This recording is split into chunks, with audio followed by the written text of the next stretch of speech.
Your Fortune Friday Ask Me Anything series, and I'm Priyanka Bhatia from Women on Wealth. Today we have many questions yet again from you. Thank you for them. And today I'm bringing two new important questions that have come my way. And if you have more questions for me, you can type them in here. If time allows, I will be happy to answer all of them. So beginning straight on with the first question. First question is from Saloni, and she's saying, how do I build the business emergency fund? Is it similar to personal emergency fund? Well, yes, at least the name informs us that it is similar in ways, right? How it's similar. So, is my internet supporting me, guys? Anybody who can hear me, can you say that yes, you can hear me? Okay, I think you can, right? Because my internet informed me you can't, but now it's saying you can. So people, as you join, just type hi, hello, so that I know you can listen to me. So question I was answering was, how do I build the business emergency fund? Is it similar to personal emergency fund? So as the name says, it's emergency fund, a fund that you build to take care of emergencies. So emergency happens in personal life, emergencies also happen in business, right? Say you have sudden losses, say something happens in the economy because of which your business has come down. It could be anything. So for personal life, it could be you meet an accident or there's a sudden job loss. So any case, whether it's personal life or business life, you need an emergency fund. An emergency fund takes care of any kinds of emergencies that may show up. In personal life, we say, can you keep 6 months, at least 6 months of your living expenses with you? So 6 months of living expenses put together is emergency fund. Now, in business, this period can vary. Okay. Hi, Usha. Welcome. So, in business, this can vary.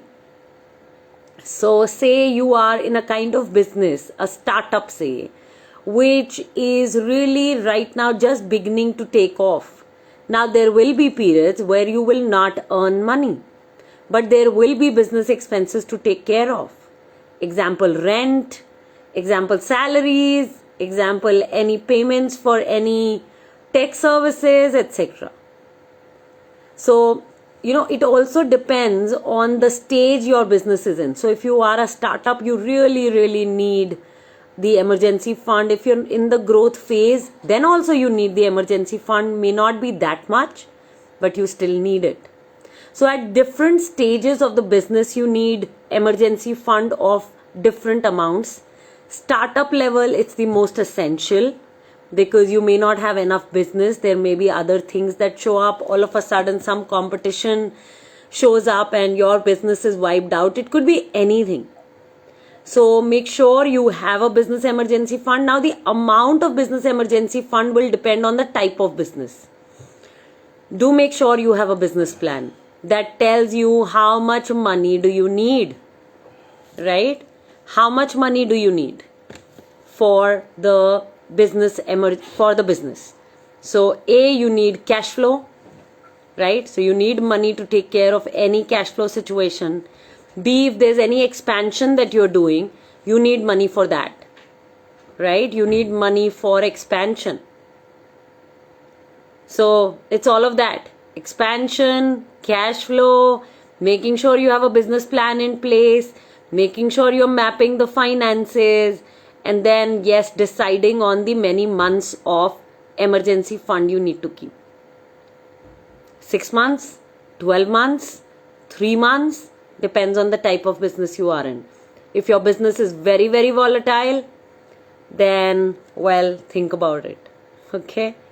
There's no this answer to it, straight answer to it, that, okay, you must keep 12 months of your expenses, business expenses, but to each their own. Every time you use the emergency fund, you need to make sure you fill it back up. That's one most important thing. The second question that we have is, I have 2 children. As a parent, I sometimes feel the pressure of the need to be financially prepared for my children's higher education fund and their marriage fund. I'm repeating the question. She's saying, I have 2 children. As a parent, I sometimes feel the pressure of the need to be prepared for my children's higher education and their marriage. How do I manage the pressure? Well, why are you taking the pressure? Number one is that at least marriage is not the pressure that I would invite you to take. Marriage, they can get married on their own also. It can be a simple court marriage also. It can be a marriage just in a simple mandir. Like, it can be plain simple. What we definitely need to think about is child's higher education. And that too from the very beginning. You can train your child in managing his or her finances right. So when you're managing your finances well, that's one training that you're giving your child to manage your finances well. Now when you do that, when you manage your finances well, the child learns. You don't need to take the entire pressure on to fund the entire the entire higher education fund. So you can fund some aspect of the education. Some the child can take a loan so that the child is equally having the stake in his or her higher education. When your own money is at stake, the way you perform is very different. So yeah, the child can take some money as loan, some money you can fund, and it can be a beautiful combination that way. So that's how you do it. That's how you think.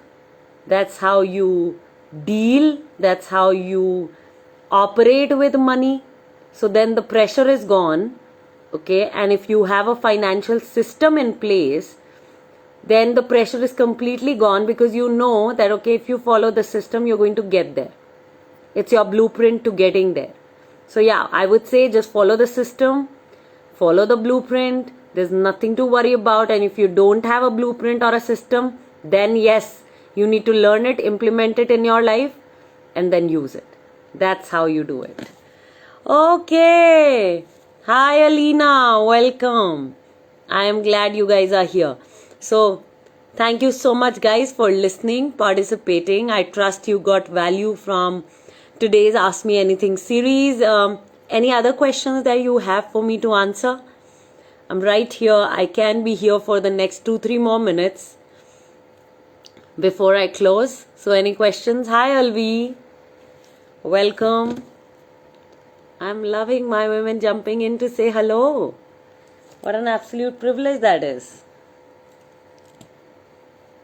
Any questions, guys?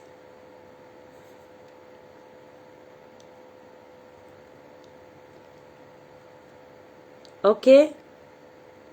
Agar shells, you're saying, is minor PPF a good investment? If you're asking me personally, I don't think so. Right? Because I think if your child is a minor and you are wanting to do an investment for your child, then this is definitely a long-term investment, say which you're doing for child's higher education or anything after that.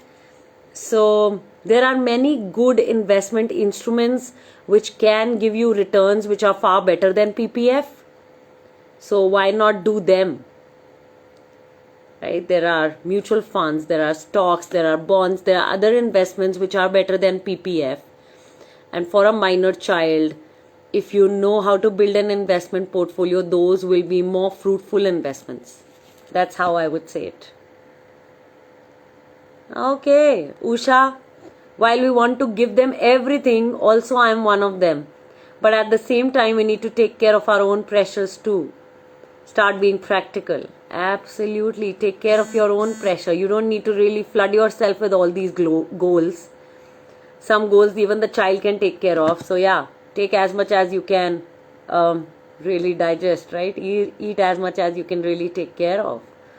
So, Agar Shells, I trust your question got answered. You got some insight into it. And Usha, Thank you for sharing your views. On this note, guys, I'm closing the live. Thank you for participating and keep coming back for taking more value from your platform, Women on Wealth. Take charge. Stay safe. Bye-bye.